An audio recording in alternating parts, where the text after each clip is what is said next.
Assalamu alaikum wa rahmatullahi wa barakatuh. Welcome to part 2 of this refutation/response to the Apostate Aladdin.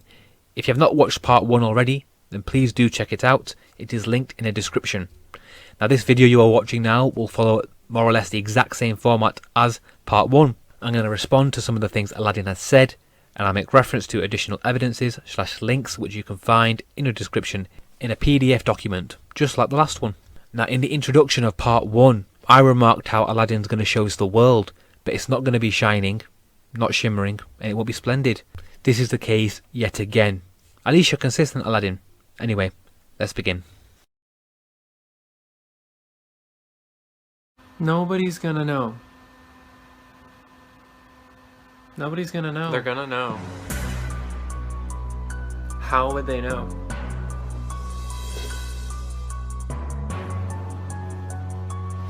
How would they know? How would they know? I can't. Oh my god! So, most of Aladdin's content on his channel, I'd say a good majority of it, is just content from his TikTok. And in the video you just saw there, it's Aladdin basically saying that, these arguments in the Quran for the existence of Allah are not good enough. Now, this is subjective though, isn't it? To some people, it is good. To some others, it's not. They want more. I think the simplest way of proving Islam is to simply test the claim of the Prophet, peace be upon him. He claimed to be a prophet from God, and if he was truthful with that claim, then it means that Islam is true. If he wasn't truthful, it means obviously Islam is false. But obviously again, to some people that's not enough, so you have to establish a baseline. You have to first of all prove the existence of a creator. Once you establish that, then the question is, has this creator communicated with human beings in the past, via himself or via intermediaries such as an angel? And once you answer yes to that question, you then have to look at the religions which claim this. And you've got Judaism, Christianity and Islam. And you test the claims. And then ultimately you're left with one. Now as I have been speaking, there have been screenshots coming up on screen. Now I believe these screenshots prove the existence of a God. And Aladdin, I'm going to recommend a book for you to read. I'll give you two books. I don't know if you've read The Divine Reality by Hamza Andreas Zortes. If you haven't, I'll leave a link for that in the description as well. But the one book I'm going to recommend is by Stephen Meyer, and it overall establishes the proof for intelligent design, and thus there's a creator behind the universe. So check those links out, Aladdin, and inshallah, if you're sincere, it will benefit you, and may Allah guide you back to Islam. So the Shariah is a topic that Aladdin speaks about a lot. I'll briefly speak about this, and specifically a video he made called Islam's Most Inhumane Punishment, but mainly I'm going to ask you to check the link in the description under the subheading Shariah. It'll be called something like that, and you can watch the lecture by Ustad Tim Humble where he speaks about the Shariah, and it's very good, Aladdin, so I recommend you check it out. So first of all, I don't believe Aladdin has studied this properly, and I have gathered this by simply watching his Islam's Most Inhumane Punishment. He speaks about how he thinks it's inhumane, specifically stoning, but he offers nothing in response. This is a consistent thing with Aladdin. When asked about rape, for example, is it moral or immoral, he never provides an answer, and I've not once seen him provide an answer. Now that's not to say that he hasn't, because maybe he has and I just haven't seen it. But he refuses to address the topic of morality. Why is that, Aladdin? You can't simply sit there and say the Sharia is inhumane. You're an atheist, you don't believe in a creator, you have to provide what you think is morally right and morally wrong. What would you do instead? If you're governing a country, what laws would you govern it by? Why? How would you determine what is morally right and morally wrong? In his video in the sinning section, I thought he would speak about how, in adultery in Islam, how the punishment stoning, that's an expiation for your sins, but he didn't. I was surprised. It just demonstrates how I think he hasn't researched this topic properly. In his responding to apologetics section, he anticipates what Muslims will say in response. One such thing is that the Sharia is there to scare people. It is a deterrent. He in response says that's terrorism because it's scaring people. He gives a definition in regards to politics. But then my response would be, in the UK the punishment for most crimes is prison. I don't want to go to prison, that scares me, so therefore are the UK laws, can you say they're terrorism? Yes, you can, according to Apostate Aladdin's logic. You want people to be afraid of committing crime, Aladdin, because they should fear the consequences. If you're complacent, it means more people are likely to commit the crime. For example, if there was if there's $1 million on the floor, and you know there was an 80% chance you can get away with stealing it, would you do it? And if you get caught, you're going to get some years in prison. Like 2-3 years, and you come straight back out. Your life's back to normal. I think most people would do it, but if the other scenario was, but if you get caught, your hands are getting chopped off. Less people would do it because they don't want to lose a hand. Now, on the topic of stoning, Aladdin, how many times has this punishment actually been used in practice? How many times has it been used? Only a couple of times. I think in a lecture, Ustad Tim says it's, 3 times, he says. Adultery is wrong. It breaks up families. It breaks up communities. You even conceded it, although reluctantly, but you did concede it. So Aladdin, let's say you got a mother and a father raising a child. The mother cheats on the father. The father finds out. Out of rage, he kills the mum. That's entirely possible. What about the parents just splitting? What happens to the child? The child suffers as a result. Or, let's say, for example, they have no child. They break up. Out of depression, they might do something bad. Kill themselves, drink, develop an alcohol addiction. These are all logical, realistic things that can happen because of adultery to people. So to safeguard it, you implement a punishment. You say if you cheat on your spouse, you're going to get stoned to death. People are less likely to do it. If you don't like your partner anymore, then simply divorce, but don't cheat on them. So in sum, to suggest that the Sharia is terrorism because it scares people is fallacious, because anybody can say that for any law, any country they live in. That law scares me, so is that associated with terrorism? No, it is not. Aladdin fails to offer something in return. What should happen instead of the Sharia? When responding to the apologetics section, when somebody asks him, so you think adultery and rape are fine? He says, really? Are we doing this again? But he doesn't actually respond. This is something he's been asked many times. Do you think this is right and wrong? But he doesn't respond. He doesn't address it. Why doesn't he address it? I think because he doesn't know how to respond. If that's the case, Aladdin, just come out and say it. But if that's also the case, you should not be making videos about moral arguments against Islam when you yourself don't know what's morally right and morally wrong. Now, here is the video lecture what I'm talking about. They've got timestamps in the description where it speaks about adultery and more. So check it out, Aladdin, and be sincere. Just so many followers of the Islamic religion attack critics or satirists or people like myself, apostates, so viciously and so personally rather than addressing our ideas. I think part of it has to do with the fact that their identity is tightly knit with Islam. They cannot separate their identity from Islam. So that's why they give examples like, how would you like it if I insulted your mother and beat her up and this and that. They can't insult any of our ideas or our way of thought, especially not in a way that would hurt us. We know how to separate ourselves from criticism like that. We know how to take criticism. So in a sense, I empathize with them because of how closely tied they are with their religion, but it is not on me to accommodate for that. So I hope that they stop behaving that way. Because if you watch my content, you realize I am not a hateful person. Leave it anymore. It doesn't make sense that God would be that petty, vengeful, and honestly dumb. Like the way God is described in Islam, he's such a little bitch. Like he's like so whiny.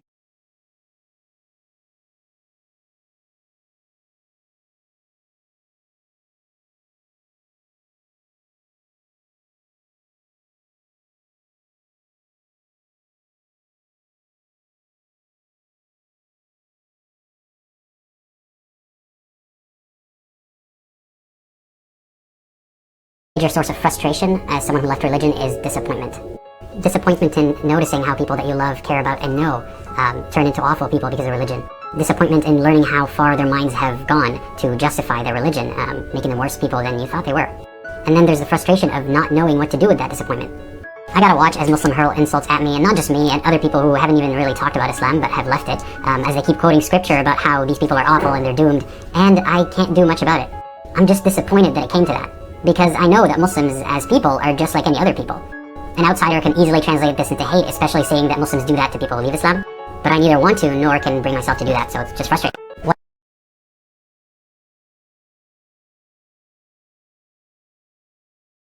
So Aladdin, please don't hold yourself out to be this amazing person, that you're better than every single believer by virtue of disbelief, that you think you're not hateful, when in reality you are hateful, and you should just simply admit it. I don't claim to be the perfect example, manner-wise and etc. I'm not. I can admit that. Just be honest with yourself, Aladdin. There's no point in believing a lie and living by a lie. It's just illogical. In the videos on your channel, the TikTok videos, you're mocking the religion. Let's just be honest. I mean, in your tweet that I showed within this section, why are you even bringing up the black stone? Why are you even quote tweeting that video? There's no need to. You're looking for argument, Aladdin. You're looking for an argument. You want to start trouble. You're the sort of kid that would go in a school and you would say to two people who have beef with each other, and you would say, and you'd lie, and you'd say, oh, they said something about your mum, and then you want a fight to break out. That's what you are. You're a trouble causer. You want to insinuate trouble. You can say you're not, but at the end of the day, Aladdin, all I'm telling you is what it looks like from the outside. One of the big things you have to do if you're having problems in your life, which it seems like you are, is identify the problem and cut out the means to it. So if you don't like all these insults, etc., then stop making videos. If you're upset how Muslims insult you and don't address your arguments, stop making videos. Go and do something else with your life that's actually productive. You're going to die, Aladdin, one day. That could be tomorrow. That could be next week. It could be in 20, 30 years. Do you really, really want to look back? Let's say, for example, you're going to die by 30 years old. So I don't know how old you are. I think you're in your 20s. Let's say you're going to die when you're 30 years old. Do you really want to be on your deathbed and thinking, wow, I wasted how many years of my life making content on YouTube, and for what? Because Aladdin, when you pass away, Islam's still going to be here. You even conceded this, you alluded to it in the video I showed at the beginning. And on how Muslims attack you personally, you're attacking their religion, you're attacking their way of life. You can't expect Muslims not to insult you. Because to many people, Aladdin, your arguments are the same old rubbish which they've heard for so long. I mean, for example, the Aisha argument, all you have is emotion.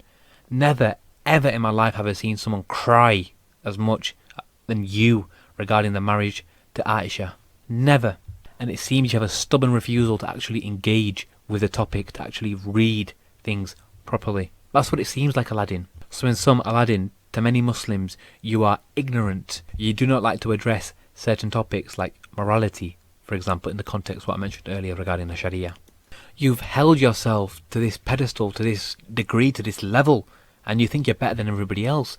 So when you get insulted, it hurts you a lot more because you think, how am I deserving of this? And guys, I've responded to some of Aladdin's arguments, and I've been giving plenty of evidences in a description in the form of a PDF document. You saw that in part 1, you're seeing this in part 2. Have I insulted him? No, I haven't. Do I dislike him? Yes, I don't like Aladdin. But am I insulting you, Aladdin? No, I'm not. Would I have a conversation with Aladdin like he does on his YouTube channel?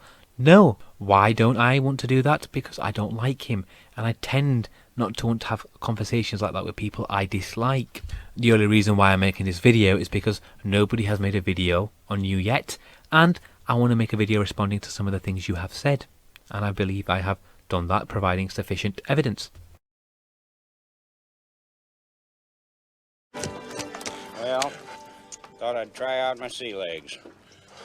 Well, you ain't got no legs, Lieutenant Dane. Yes, I know that. So from this video we can see that Aladdin is trying to say, well, the moon split never happened, appealing to NASA as a source.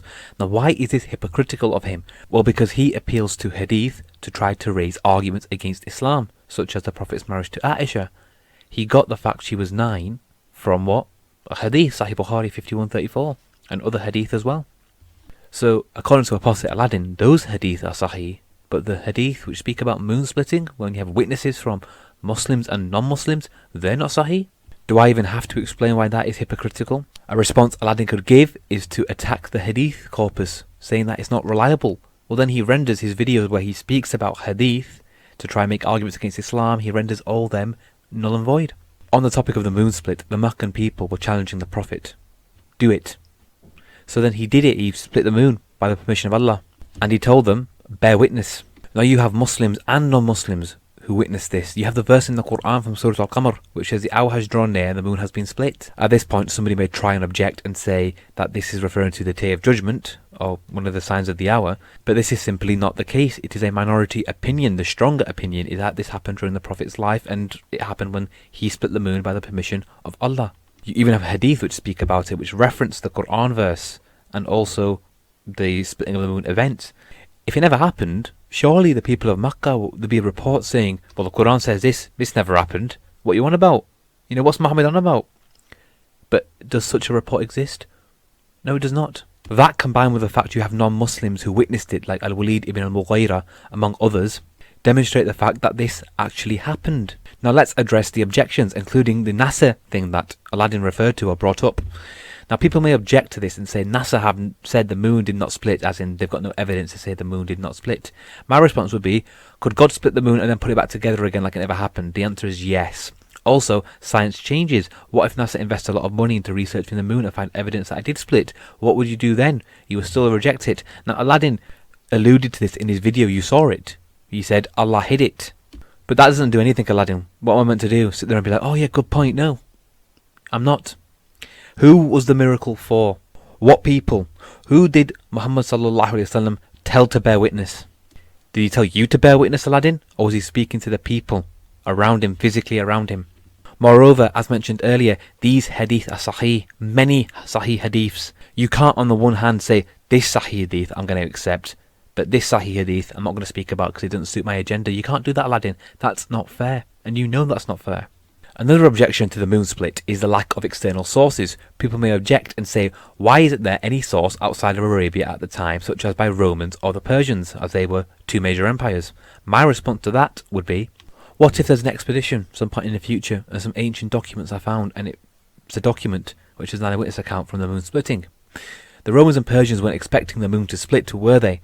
It's not like today where the weatherman can say, oh, it'll be raining tomorrow, or there's a red warning for weather or an amber warning for weather. It's not like that, is it? They can say this days in advance where they can give a prediction that's meant to be fairly accurate. So to the Romans and the Persians, this was like any other day, any other night. So when the moon split, there is no reason to assume that it happened for a long period of time. Rather, it was short. How short? Only Allah knows. It happened at night. People sleep at night. Now people find this point silly. Why? As stated, they weren't expecting it. It was just like any other night for them. And if the moon split for a short period of time, what are they going to do? How do you even know they were looking outside at the sky at the time? Are you saying they were observing it 24/7? That is ridiculous. And in regards to the moon split, there are people who hold the opinion, like Al-Qadhi Abdul-Jabbar, who was a theologian in the 10th and 11th century, who believed the moon split was just for the Arabs alone. So naturally, the Romans and the Persians would not have been able to see it since they are not Arabs. So to quickly sum up this section, who cares if NASA says there is no evidence for the moon split? If they said there was, would you be a Muslim? No, you would not. Let's call a spade a spade. If they said there was, you would still not become a Muslim. The facts are we have many reports that are sahih, they're authentic, from eyewitnesses, both Muslim and non-Muslim, that state the moon split in two during the Prophet's life. But you don't want to accept these hadith, despite the fact they're authentic. But you want to accept the hadith where it speaks about Aisha's age. That's authentic to you. And listen, the Aisha's age is authentic. The hadith about the moon split are authentic. Aladdin lacks consistency, and that's the point. So Aladdin, how do you address this? How do you address your inconsistency? Let's see how he responds.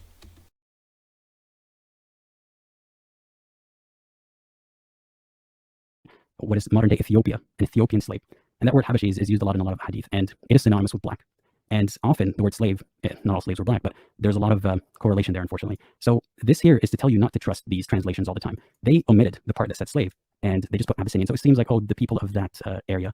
What he was meaning to say is, even if it's a black slave who's leading you, as long as he's leading you as a Khalifa, as long as he's following my sunnah and whatnot, you need to follow him. So because Aladdin is an Arab, most of his fans will probably believe him when he says that word Habashiyah means black, that is synonymous with black. Before I show you how he lied to you with different translations, I'll even show you Google Translate. I first of all want to concede it. Yeah, it's black. So what? Even if it's a black leader. What Aladdin doesn't seem to understand is that during that time, racism was very prevalent in Arabia. Very, very prevalent. People saw Arabs as superior by virtue of simply being Arab. If you weren't an Arab, khalas, you looked down upon. And just because Islam was there, it doesn't mean that people still couldn't be hateful towards black people for simply being black. I'm going to show you later on how Islam actually condemns racism. Something which Aladdin didn't show for some reason, because he's ignorant and because he's deceptive. And this is where I said at the beginning, I expect an apology, and I do expect an apology, because you've literally lied. And I've caught you in a lie, and you're ignorant. And if you don't apologise, you're just being more deceptive, aren't you? And I'm looking forward to your response to this. Let's see how you justify this. Anyway, let's show you the different translations now, shall I? There you go, here are 4 different websites, all translated in Arabic, and look at what they say. We can also look at the Quran as well, because the Quran mentions the word black. What does the Quran use? What Arabic word is used? Aswadat, which means turn black. I don't see Habashiyah there, do you? Look, I've highlighted it red, I've underlined it red. Does that say Habashiyah? No, it says Aswadat. And that's on Quran.com, and if you hover over it, it says turn black. Anyway, let's pick up from where we left off with Aladdin's video. And you could interpret it as, see, Muhammad was telling us no racism, like even if someone is black and their leader, you should follow them. No, what he's doing is, in my opinion, he is putting Islam above people's biases, basically, is what he wants to say. Do what he says, even if he's a Ethiopian slave. And again, one of the problems with that is, why mention slave at all? If he is a Khalifa, he's not a slave. It's one or the other. So what does a person's ethnicity and them being a previous slave, or not even a previous slave, he's described as a slave, what does that have to do with anything? Unless he's using all of these in a derogatory associated way. Slave, Ethiopian. And then he says, for the true believer, okay, this one is such a self-own, guys. For the true believer is like a camel with a ring in its nose. Wherever it is driven, it complies. Wake up, sheeple. What he's just straight up saying is, you are cattle. The good believer is cattle. You just have to go wherever you're told. That's not my words, that's his. And then we have Sheikh saying you use your rationality. What rationality, Akhi? What cattle usually uses rationality? The only rationality cattle uses is, this dog is barking at me, or this stick is coming from this direction, so I'm going to walk in the other direction. And that's basically at the core of Islam, a stick. Either a stick with a carrot on it, that's Jannah, or a stick he's going to beat you with perpetually, forever. There is nothing wrong with the hadith that he showed. He is trying to twist it to suit his narrative. The Prophet is saying you must obey your leader, even if he is an Abyssinian leader. Aladdin also doesn't understand that a slave can reach positions of authority. Aladdin says you can't be a Khalif or a slave. Why did the Prophet mention slave then? Well, let's use our brain. The Prophet lived when? In Arabia, a racist environment. Just because Islam existed, it didn't mean that everybody all of a sudden wasn't racist. Imagine how they would have reacted if a slave, a former slave, was in charge of them. Some of them would be arrogant and be like, I'm not taking orders from you. But the Prophet is saying, you must obey them. You must obey them. Even if they are a slave. He's doing the exact opposite of what you're trying to put across, which again is his opinion. Nobody who is honest and fair who reads that would give that interpretation. Let's continue. Basically join Islam, or for Hijrah, so to go with him from... Actually, I'm not sure which Hijrah this was, from Mecca to Medina or Medina to Mecca. He did not realize that he was a slave. So the Prophet didn't realize that he was a slave. So his master came to get him, and the Prophet said, sell him to me. So he purchased him for 2 black slaves. Then he would not pledge him from anyone. So basically, he didn't sell the slave anymore. Why is it noteworthy that he bought him for 2 black slaves? Now, I know what the defense of this is going to be, because I tried to find the defense of this. And first of all, Muslims are going to say, well, the Prophet didn't say it's because they're black slaves. It's the narrator saying it. Okay, what does that say about the Prophet's narrators, the Sahaba, the people who carried on his legacy, his hadith, the hadith that we use to translate to understand the Quran? What does it say of them? Is that on some level, at least, this person was racist? Because what is the relevance of them being black? And I looked into the explanation, and the sheikhs or scholars are basically saying it could have been because the owner is a kafir and the Prophet doesn't want a Muslim slave to go back to a kafir because either it's not allowed or it's not good. But also they're saying it could be that the other slaves, the black slaves, were not Muslims. So it is outright said a Muslim is worth more than a non-Muslim. Be it in the afterlife, that's obvious. But in this life, there's so many things that point to Islam being absolutely Muslim supremacist. So I don't understand how there's demands of anyway. Like, for example, they say that the worth of one Muslim slave is obviously more than the non-Muslim slaves, and that's why the Prophet did it. Or because the Prophet wanted more Muslims, so that's why he traded 2. So he gave 2 slaves to someone who, if the Prophet is a good slave owner and he's very fair and whatnot, someone who likely might be a worse slave owner than himself. He gave up 2 just to get 1 more Muslim. And we go back to the point of why is the blackness mentioned at all? Why aren't these stories complete enough that they're not suspicious?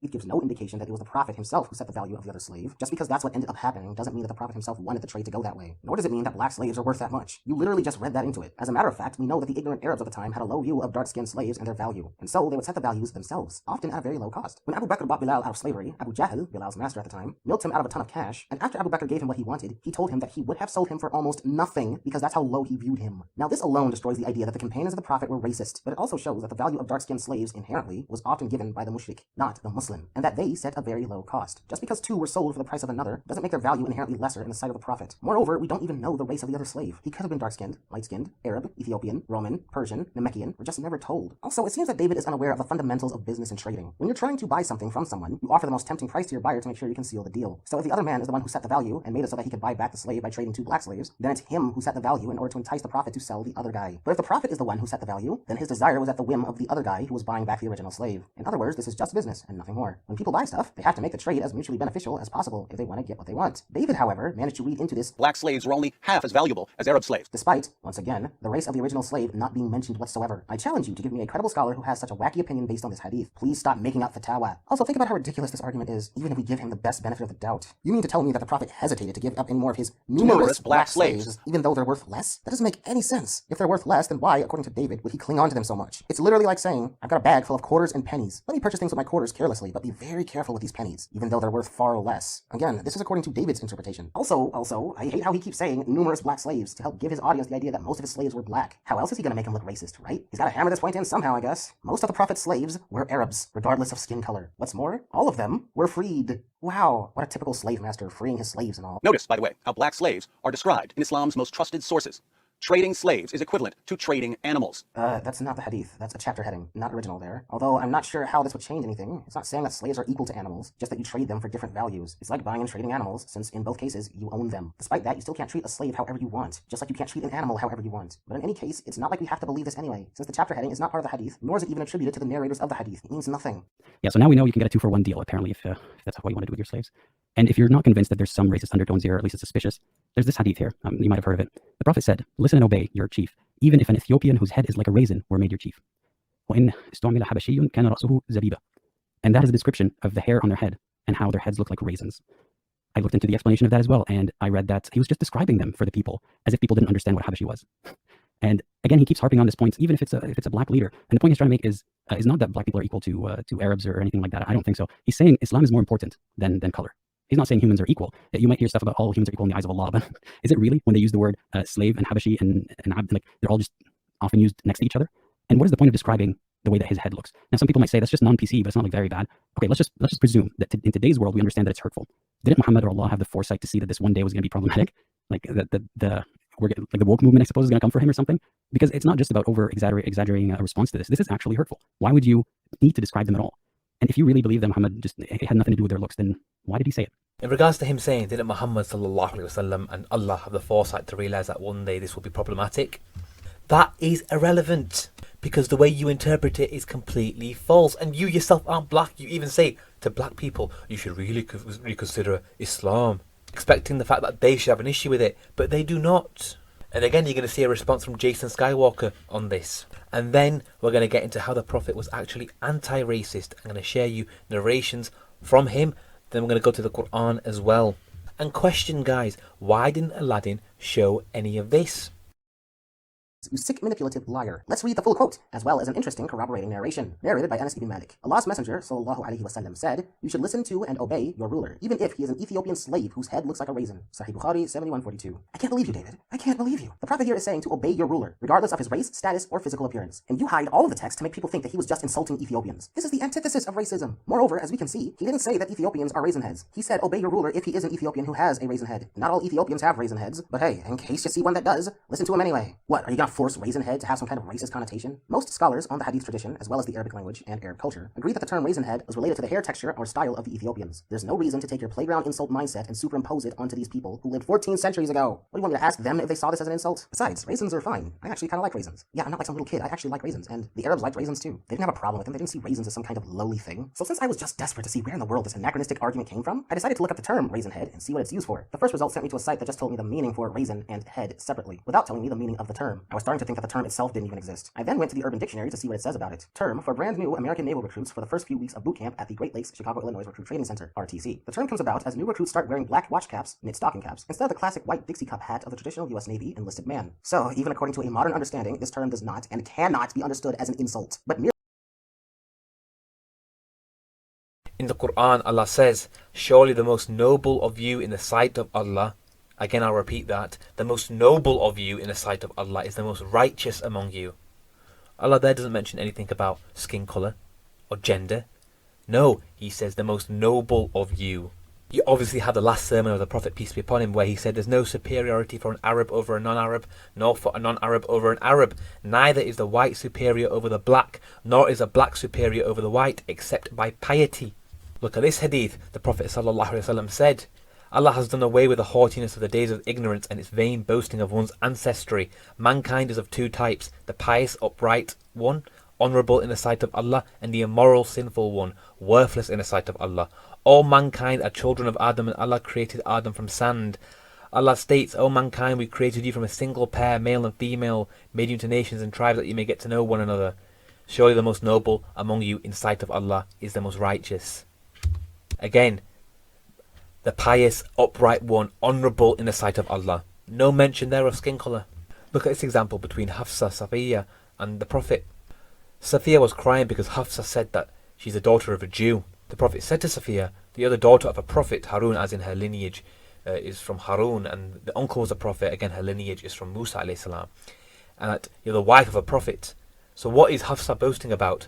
Then the Prophet said to Hafsa, O Hafsa, fear Allah. The deceptive narrative that Aladdin's putting across, he would interpret that and tell you that the Prophet actually agreed with Hafsa and gave her a high five. That's how stupid he is. And you'll notice throughout the whole video, I've been polite to Aladdin, but in this case, I'm being a lot harsh and stern because this is blatant deception of the highest kind.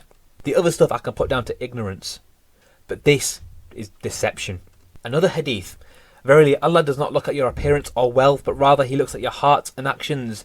Again, Allah does not look at your appearance, rather he looks at your hearts and actions. Are you going to sit there and say, oh, because hearts are red, that's offensive to anybody who hasn't got a red heart? Is that what you're going to say, Aladdin? Look at this report in Musnad Ahmed. O people, certainly your Rabb is one. Your father is one. An Arab has no virtue over a non-Arab, nor does a non-Arab have virtue over an Arab. A red-skinned person is not more virtuous than a dark-skinned person, nor is a dark-skinned person more virtuous than a red-skinned person, except through taqwa. Wholeheartedly condemning racism right there, saying it doesn't matter what skin colour you are, what matters is your taqwa. Again, reporting Musnad Ahmed, behold, verily, you are not better than a red-skinned or black-skinned person, but rather only by virtue of taqwa. So what's the summary we can learn from that is Islam teaches that it doesn't matter what you look like. Your skin colour is irrelevant. What matters is your character. Are you righteous? Are you a good person? Do you have taqwa? Why didn't Aladdin show you any of this? I want to know why, Aladdin. I want to know why. You lied to your audience, Aladdin. If you had any shred of decency, you would take down the video. You would release an apology video stating the truth that the Prophet condemned racism, that the Quran condemns racism, that Islam condemns racism. Will he do that? We will have to wait and see. So having watched part 1 and part 2, some of you guys may have already started to form your conclusion on Apostate Aladdin. Now, I have been following Aladdin for months. When I was on TikTok, that's when I first started looking at his content, when he actually first started on TikTok. And ever since, I've seen the type of videos he makes. Now, although I left TikTok a while ago, he was on Twitter and he was on YouTube, so I saw what he was doing there. So my opinion on Aladdin is a very bad one. Aladdin won't care, but I'll tell you guys. I think he's a very arrogant person. I think that he thinks he's better than people, better than religious people, by virtue of his agnosticism. It seems to me that he believes he is a authority on the religion of Islam by virtue of his apostasy. He is extremely emotional and refuses to address the topic of morality head on, opting instead to mock those who bring up the question of, do you think XYZ is morally right or wrong? Now, I don't know if you'll even watch these videos, part 1 and part 2 fully, checking the evidences, listening to what I have to say, but if he somehow does, and you are watching this, Aladdin, my simple challenge to you is to respond to what I have said, the evidence that I have brought up, and be sincere. Now, as mentioned earlier, I have no interest in having a conversation with you like you do on your channel, like the call-in shows that you do. There are many reasons for this. One being, I'm not particularly fond of you. 2, your shows my time start at 11 PM/midnight and I want to go to sleep. And 3 is the fact that I made YouTube videos on you refuting, in my opinion, the claims that you have made with plenty of evidence within the video and in the PDF document in the description. And now to Aladdin, a personal message to you. May Allah guide you back to Islam. May Allah make you see the error in your ways. In fact, I think you would benefit from some time off social media. Take a month away, 2 months away, and just spend time by yourself, researching and studying, searching for the meaning of life. And who knows, if you're sincere enough, maybe Allah will guide you back to Islam. But again, I don't think Aladdin will do that. I think his arrogance, the fact that he thinks he's better than people out there, will prevent him from humbling himself and embarking upon that journey. But I could be wrong.